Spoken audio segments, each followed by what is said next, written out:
एक स्टूडेंट इतना मेहनत करके पढ़ाई करते हैं, ऊपर से उन्हें नौकरी आसानी से नहीं मिलती है और यहाँ पर आपको नौकरी देने के नाम पर, आपको रोज़गार देने के नाम पर उल्टे जो है अपना खजाना भरा जा रहा है। मैं क्या कह रहा हूँ, आपको लग रहा होगा मैं आखिर कौन सा पहेली उलझा रहा हूँ। देखिए, एक जो स्टूडेंट है वह 15 वर्ष, 20 वर्ष, 25 वर्ष, 30 वर्ष, 35 वर्ष तक पढ़ाई करता है, मेहनत करता है। उसका माँ बाप का भी आशा लगा रहता है। आपने 10th किया, 12th किया, ग्रेजुएशन किया, आपका जो उम्र है 30-35 वर्ष हो चला और आप तैयारी कर रहे हैं। एक तो आप बेरोजगार हैं, ऊपर से आपका जो घर से आपके ऊपर प्रेशर है और आप बेरोजगार हैं। आप अगर कोई एग्ज़ामिनेशन का फॉर्म भरते हैं तो यहाँ पर सरकार आपसे 500,000 रुपये चार्ज करती है एग्ज़ामिनेशन फ़ी के नाम पर। एक तो आपका एग्ज़ाम का जो सेंटर है, आप रेलवे का, बैंक का, कोई भी एग्ज़ाम देते हैं, एसएससी का, हो सकता है आपका जो एग्ज़ामिनेशन सेंटर हो, आप जिस शहर में रहते हो उस शहर को छोड़कर किसी दूसरे शहर में, किसी दूसरे स्टेट में आपका सेंटर पड़ जाए, या फिर आप रहते कहीं और हैं, आपने किसी और स्टेट का एग्ज़ामिनेशन फॉर्म भरा है, तो यहाँ पर सरकार आपसे 500,000 रुपये ले रही है। ऊपर से आपके आने जाने का खर्च, एक आप स्ट्रगल इतना कर रहे हैं और अगर 1000 यहाँ पर सीट है तो जो कैंडिडेट की संख्या होगी वह निश्चित ही 1 लाख के आसपास होगी। तो यहाँ पर नौकरी लेना कितना डिफ़िकल्ट है। हाँ, जिसके पास मेरिट है वह तो ले ही सकता है, लेकिन अगर एक जो एवरेज स्टूडेंट है उसका आने जाने का खर्च लगता है और यहाँ पर सरकार आपसे एग्ज़ामिनेशन फ़ी के नाम पर पैसा लेती है। पैसा लेना, फ़ी लेना सही है क्योंकि सरकार का भी संसाधन का खर्च होता है, लेकिन एक स्टूडेंट से जो ऑलरेडी बेरोजगार है उस पर पहले से प्रेशर है।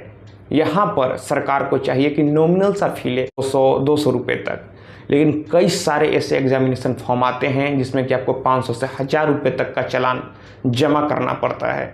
मैं इसका विरोध करता हूँ। क्या आप मेरी बातों से सहमत हैं? क्या आपको भी ऐसा लगता है कि यह गलत है? क्योंकि एक तो आप पहले से बेरोजगार हैं, आप नौकरी की तलाश में हैं और आपके पास उतना पैसा भी नहीं है। एक अगर आपका एक सेंटर कहीं और पड़ गया तो आपका आने जाने का जो खर्च है वहाँ अलग से लगता है और ऊपर से सरकार एग्ज़ामिनेशन फॉर्म के नाम पर आपसे 1000-2000 रुपये तक चार्ज करती है। तो यहाँ पर सरकार को चाहिए कि नॉमिनल सा फ़ी रखे।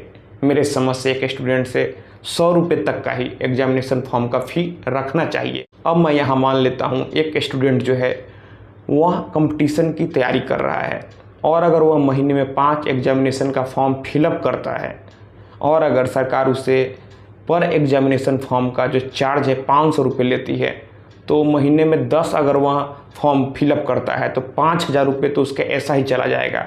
ऊपर से आने जाने का खर्च अलग है। तो आप बताइए, एक पढ़ाई लिखाई में इतना ज़्यादा खर्च है, ऊपर से इतना सारा खर्च एक बेरोजगार स्टूडेंट जिसके पास उतना कोई इनकम का सोर्स नहीं है, घर से प्रेशर है, वह कहाँ से उठा पाएगा? वह पहले ही टूट जाएगा। तो यहाँ पर सरकार को चाहिए कि नॉमिनल सा फ़ी ले। यहाँ पर सरकार टैक्स के माध्यम से और भी कई तरह का सरकार के पास सोर्स है जिसके माध्यम से सरकार का रेवेन्यू बढ़ रहा है, इनकम बढ़ रहा है, लेकिन यहाँ पर सरकार को चाहिए कि स्टूडेंट को छूट दे, स्टूडेंट से एग्ज़ामिनेशन फॉर्म के नाम पर पैसा ना ले। अगर मान लेते हैं 1000 कोई वैकेंसी निकला है और अगर 500 रुपये ही सरकार सब स्टूडेंट से लेती है और स्टूडेंट की संख्या अगर 1 लाख होती है, अगर 1 लाख फॉर्म भरने वाले होते हैं, तो सोचिए सरकार का कितना इनकम हो जाएगा। मैं यहाँ पर इसका क्या नाम दूँ, क्या कहूँ, यह कहना उचित नहीं है, लेकिन सरकार को चाहिए कि नॉमिनल सा फ़ी स्टूडेंट से ले, क्योंकि एक स्टूडेंट पहले से ही स्ट्रगल कर रहा है और पढ़ने वाला स्टूडेंट अगर महीना में कई सारे फॉर्म भरता है तो उसका बजट ऐसे ही बिगड़ जाएगा।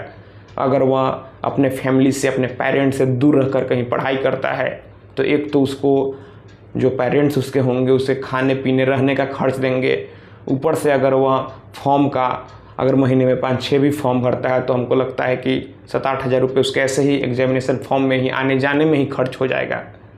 तो यहाँ पर सरकार को चाहिए कि स्टूडेंट अगर कोई ट्रेवल करता है तो उसमें भी सरकार को ट्रेन में छूट देना चाहिए और साथ ही साथ नॉमिनल सा फ़ी लेना चाहिए।